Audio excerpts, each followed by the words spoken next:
Well, hello. Welcome to Spindle City Straight Talk. I'm Chip, And I'm CJ. and it is Wednesday in the Riv. I apologize for being a little late. I had a meeting, and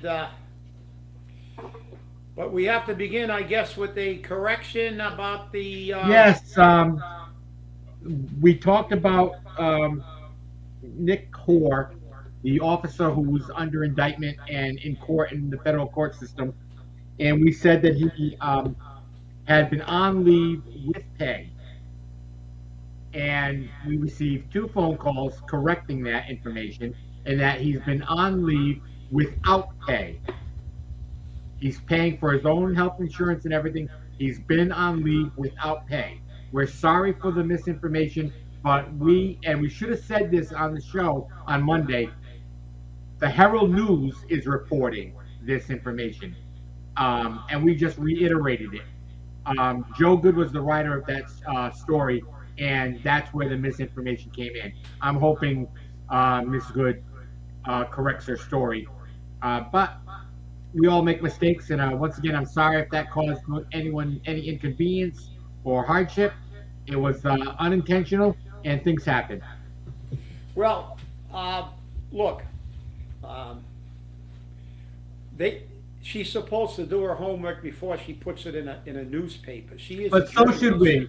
So should Not we. not it not well. Listen, we're not journalists, and we're gonna go and okay, you're right. But the thing is, when I read something in a newspaper, you used to be able to assume that the reporters were mandated to check Correct. their facts. Right. And I should have known that with Joe Good now. She's become a political writer, not an opinion writer, not a reporter anymore.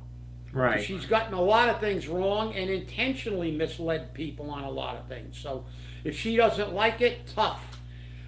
Because listen, I don't like going there anyway because, look, I'll be the first one to admit I don't know. We always assert that we want due process for everybody. Yes. And you can't be convicted and when he was getting paid or not getting paid is actually just something that some people have different opinions on. If they pay him and he gets convicted, they're going to take all the money back. If they don't pay him, they got to give him the money, and it's a matter of opinion. But what is not a matter of opinion is due process, and everyone is entitled to it. And I'll tell you what. I don't care what police officer it is. Yeah, there are police officers who have acted wrongly, as there are firefighters and other people. But I will be I have said this numerous times. I could never be a police officer. I could never do that job. I would rather go into a burning building every day. I actually enjoyed it because I'm a little crazy. But the fact is that I do not have. One thing I do know is know my limitations. I don't have a lot of patience for assholes, and I could never be a cop and deal with the imbeciles they have to deal with and get disrespected all the time by the people that they're protecting. I could never do that job. I was number one on a police list. When I got on a fire department, I was number one on a police and fire lists. I didn't take the police job because I couldn't do it. They were closing the federal job that I worked at Quonset Point. I would have never left Quonset, but they closed it. So I needed to get a job, so I took both tests, but I realized I was going to get on a fire department within a month or two of when the police called me, and I refused the job. I didn't take the job because I I know I couldn't do the job. I'd be in jail within a month of being on a job because if I responded to some of the stuff they do, like somebody abusing beating up a female or a child or an animal or something like that, they would have to come to the site and arrest me for beating that guy down. So I mean, I have I don't know how anybody can do that job. I have the utmost respect for those people, and I don't know, frankly, how they can ever control themselves in some of the circumstances they're put into. And as I said, we corrected it. It should have been corrected, but that's the last time we ever use the Herald News for anything. We will have to double fact check. Normally we get it out of a newspaper. You assume that their numbers are right, and you shouldn't make assumptions. But with that, we'll put that to bed. We apologize for anything like that because there are far more important things to talk about today, like all the purple bags coming back. Pay as you throw. They're going to come in and cut your grass if it's too high and charge you. Paulie, the prevaricator, Paul, he lied. He got in front of the council and said, I'm looking at the fee, the trash fee, but I'm not looking at the purple bags. Mary said, he said they did. Now they're going to come in your yard. We got grass 6 feet high growing out of the sidewalks. I got a good idea, Paul. Why don't you maintain the goddamn buildings? Not worry about people's lawns, because you're trying to get every single dime. This guy's going to kill you. He's already doubled your taxes. Now he's going to cut your grass for you and charge you.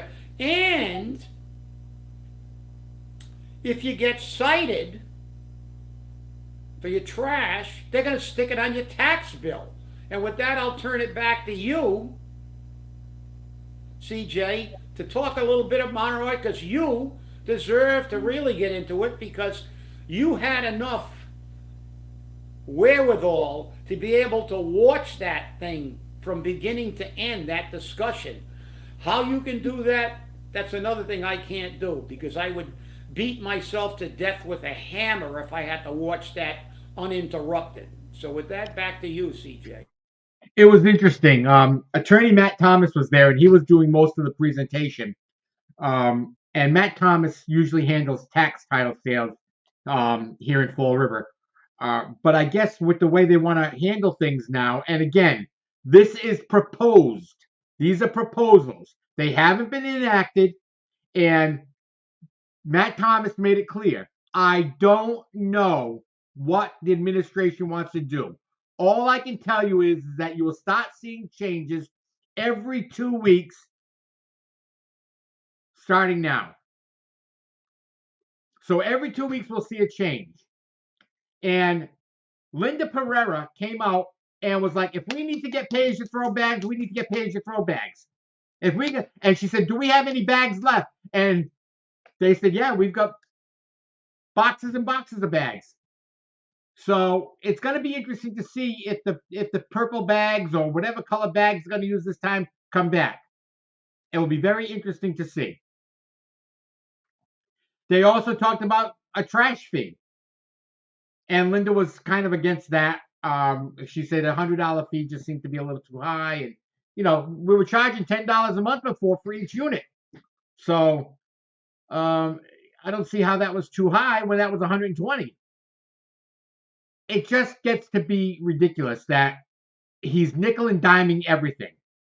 And Matt Thomas made it clear, we have a problem collecting fines for trash enforcement. We have a serious problem collecting those fines.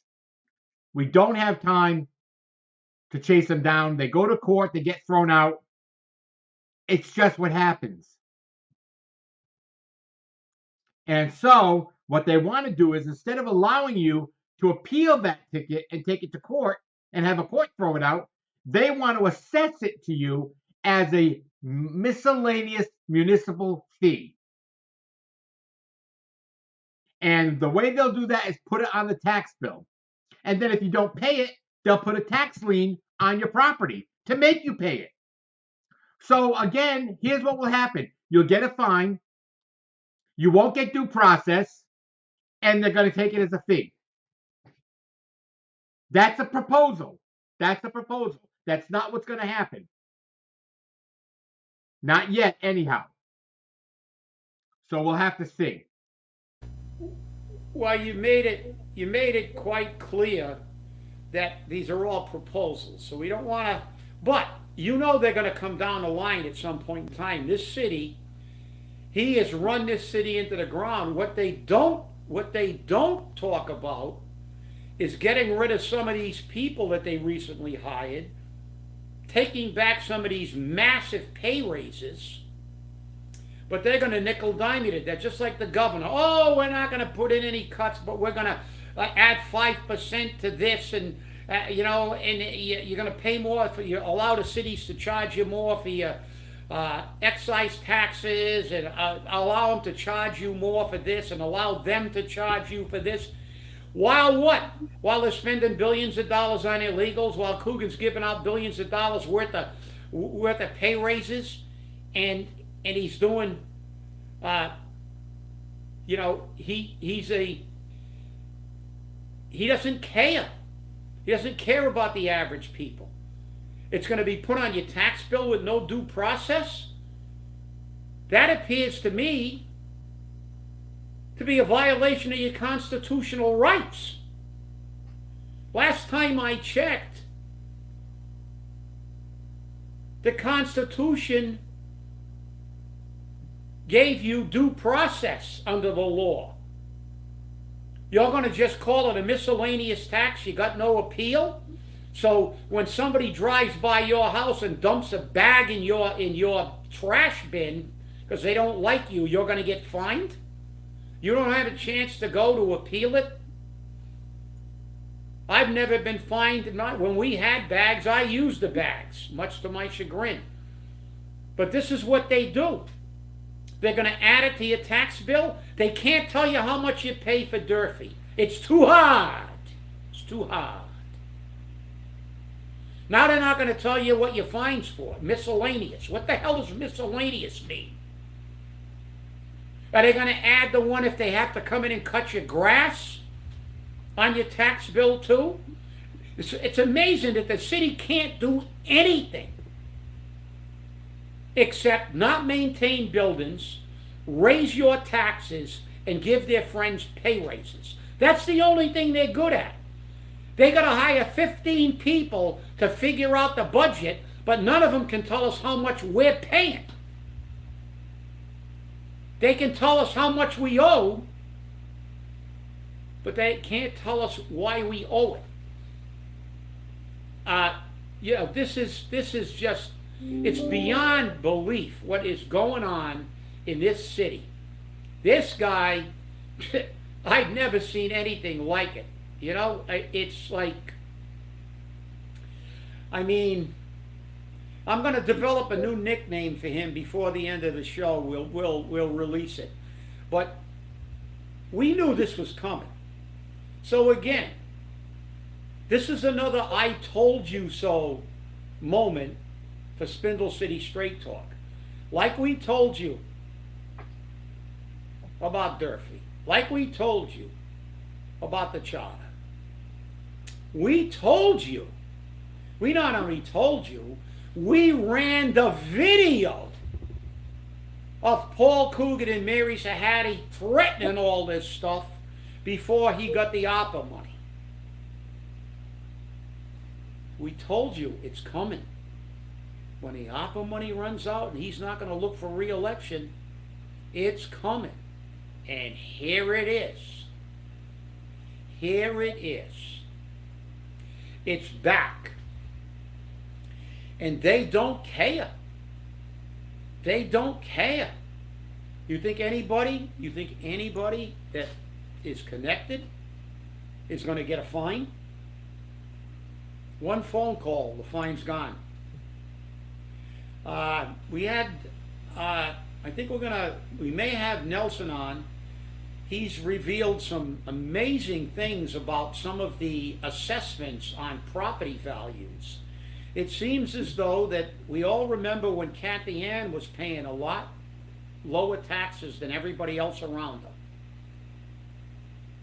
She never had to come cocoa with the money. Looks like some of these rich people are getting even more tax breaks, get more breaks on their assessments. Nelson has all the numbers. We're going to have Nelson coming on on one of our shows, maybe Friday, maybe Monday. But we have some staggering numbers to show you all. This city is in deep trouble.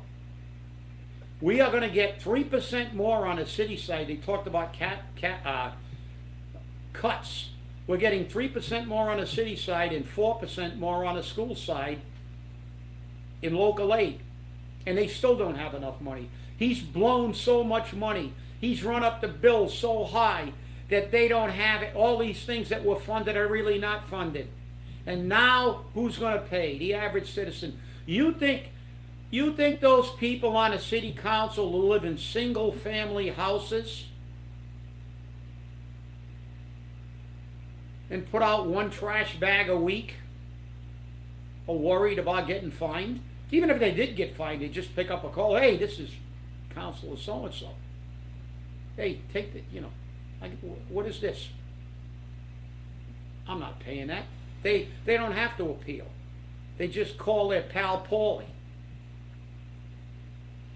The perpetual prevaricator, Paul. That's what he is. That's his new nickname, Triple P. And if you don't know what prevaricator is, look it up. What, you're not Webster's? He is, yeah. He is the perpetual prevaricator, Paul. That's what he is. Looked straight in that camera and said, "Oh, I'm not looking at the purple bags." But Mary Sahadi was. It's all going to come back, and we're going to get murdered. And it's the 40,000 people who sat on their ass and didn't come out to vote. And if you don't vote his way, you're gone. You're gone. And we'll get into that a little bit later, of what happened at the retirement board meeting, which, as you can see, I've got a sport coat and a dress shirt on, which is very rare for me. Dressed to impress. But Paulie did it again. Lopped the head off anybody who won't vote his way. Anybody he can. Too late for him with me. I got reelected again. He's got to put up with me because I get elected by the people, the retirees. So he's knocked off thing. I'll get into that later. But if CJ, you want to hit some of these taxes and some of these numbers, Nelson's talking about properties. Yeah, people are getting screwed, Nelson. They are getting screwed big time. Some of those numbers that you sent CJ and I are absolutely staggering. Staggering. And we won't go into them because we want to get into them in depth. We want to have enough time to really look at these numbers and make some comparisons. So we are going to hit those things. But CJ, you want to talk a little bit about that? Or you want to go into what happened at the retirement board today?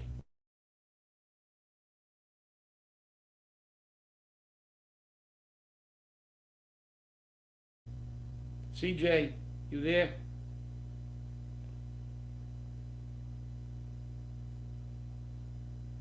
I don't know where CJ is. I don't even know if I'm on.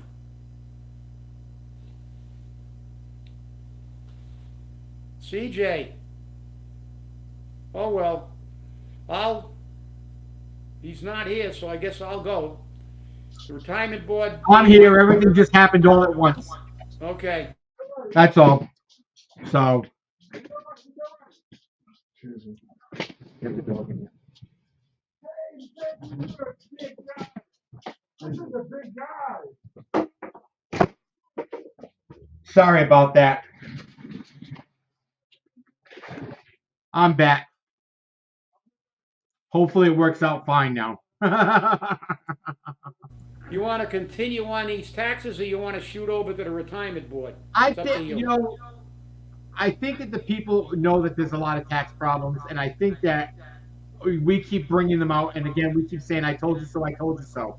And I hate saying I told you so. But one of the things that really is important is that the people realize that when this mayor doesn't get his way, I'm gonna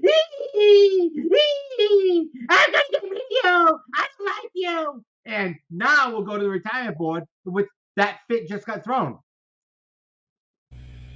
Yeah, well, uh, you saw our video taken by Nelson, and he took a little video today that we'll show at some point. As you know, the city was whining because we were going to put money that they should be able to afford into the retirees account to expand our portfolio, and you'll see in that discussion I mentioned it, but they don't ever respond. And I said, so you're telling me that it doesn't matter if we put less money in, that our portfolio wouldn't grow? And there was dead silence, crickets. You'll see it. They just want that $500,000. Even though they have a commitment to try to help our retirement, we're still third from the bottom. So apparently, we knew they made a motion to reconsider, which should have been ruled out of order. But our fifth member, Arthur Viana, is a very fair guy, and he said, well, you know, a little bit of a discussion. So we discussed it. But as a banker, he knew that 6.1 was not enough. But they put pressure on him, apparently. So today we looked at a whole bunch of new schedules. We went from 7.5 down to 6.8, and 6.8 plus 7.5 next year, which we know they're not going to do. And then we looked at 6.1, which was the one they wanted, the least amount of money they have to give us. And that got voted down. And Arthur Viana stood and said, well, you know, I think that's not enough. He stood up. He's a man of integrity, a man who's been the fifth member of that board for over a decade, I don't know, 10, 15, I don't know how many years he's been on it. He was on there before me, and I'm in my 10th year.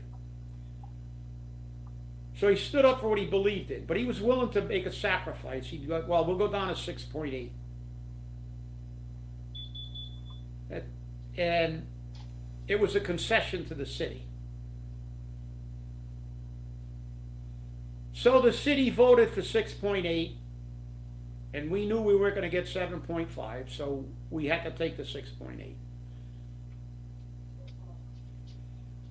But then, after we took that vote, we were going to reappoint our fifth member. We had nobody else applying for the job. But the fix was in. They must have been told, the two stooges from the city on the retirement board must have been told, if he doesn't vote for the 6.1, and now this is I'm making this. They may have not voted for him regardless, even with the 6.8. But I'm saying the 6.1, he might have got reappointed. But when he didn't vote for the 6.1 and it came to reappointing him, Jimmy Machado and I voted for him because he's been a neutral guy. He's voted, like I said, he was in opposition. We wanted the 7.5. We both voted in favor of the 7.5, and it got defeated 3-2 with Arthur Viana siding with the city. But that wasn't enough. He didn't give him enough money. He didn't do exactly what Paul Coogan wanted him to do. Wah, wah. Exactly. And what did they do? I made a motion, or Jimmy, it was either Jimmy or I, and the other, and I seconded it, or I made a motion, and Jimmy seconded it, Jimmy made it, I seconded it to reappoint Arthur Viana. dead silence from the two city stooges.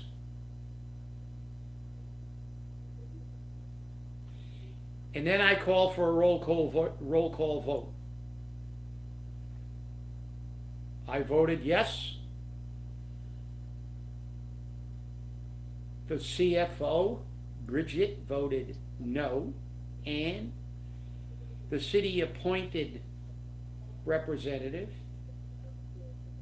Nassif, voted no. Jimmy voted yes. Tie vote.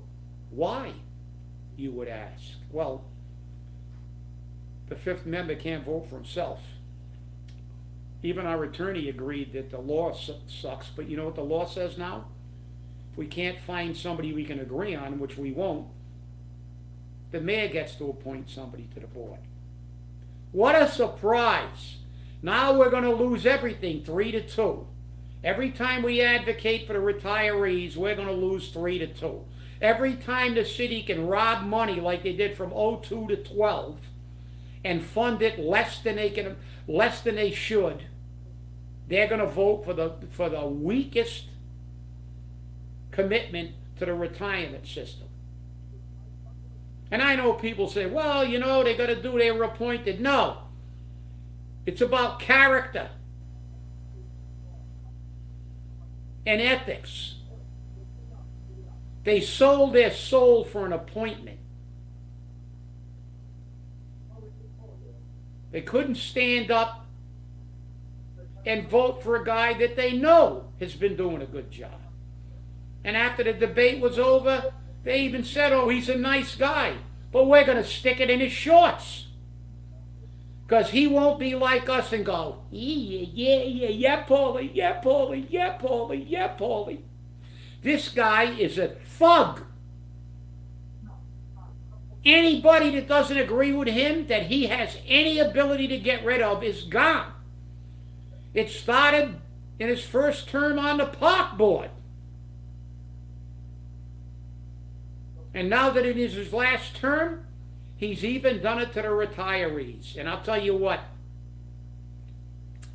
city councilors, he's not running again. You are. When they try to screw us and our system out of our COLA, out of something that's going to benefit them, I will make sure every single retiree and every single active employee who will ultimately end up in there gets notified that they do not vote for that councilor. And I'm telling you that on camera right now. And with that, CJ, I'll turn it back to you. It's always something interesting when it comes to Paul. You know, it's already been 30 days since Paul's taken office, which means there's only 60 more days before people can do a recall. And maybe with them seeing what's going on, these frickin' people will understand that things are not the way they thought they would be. Okay? I'm so tired of hearing, well, I voted for Paul because he's a nice guy. He's not a nice guy. He's never been a nice guy. And that's the problem. He's never been a nice guy. But maybe someday they'll understand. I don't know. They vote for anyone they want, whenever they want. It just happens that way. So, it's always a lot of fun. Well, you know Paul's favorite saying is, come on, be a nice guy like me. Don't you want to go to heaven? Well, Paul, with the crap you've pulled, you're not going to heaven. So I'll wait to see you down in hell. Well, you have to admit, this has definitely been a very interesting day. I mean, last night was interesting. Today is interesting. And you know what? This is a great big F you to CJ for his birthday. F you! I was waiting to the end of the show because I said I would not sing happy birthday to you because I can't sing. We want to keep our viewers. I might even break the camera. So I wanted to before you close the show, remind everybody that it is CJ's birthday today. So everybody I want you to all send him happy birthday wishes on his Facebook page and on Spindle City, because he's always fighting the fight, and we're here all the time. And happy birthday to you, CJ. I will not sing it because I can't carry a tune in a bucket. I know what I can do and I know what I can't do. And one thing about it, when I was in school, I was so bad that they said if I didn't lip sync, they'd flunk me because I threw everybody else off key. So with that, many happy returns, CJ. Thank you. And, thank you for all our viewers. But this is what you got, people. This is what you voted for. So remember, when you get fees put on as miscellaneous municipal fees, that's what you voted for. Remember, when they bring back the trash fee, that's what you voted for. When they bring back the bags, that's what you voted for. When they raise your taxes, that's what you voted for. And you know what Paul's like? He's like the Queen of Hearts, except he's the king of bullshit. Yep. Off with their heads. Off with their heads. That should be the new city motto. Yeah, there you go. That's a good idea. Yeah. That should be our new city motto. Off with their heads. That's right. That's right. With that back. It would be very interesting. Well, everyone, I want to thank you all for watching. Sorry we were late. And remember, stay safe, stay angry, and hold your politicians accountable. Please hold your politicians accountable. Have a great day, and we will see you on Groundhog Day. Have a great one. Bye-bye.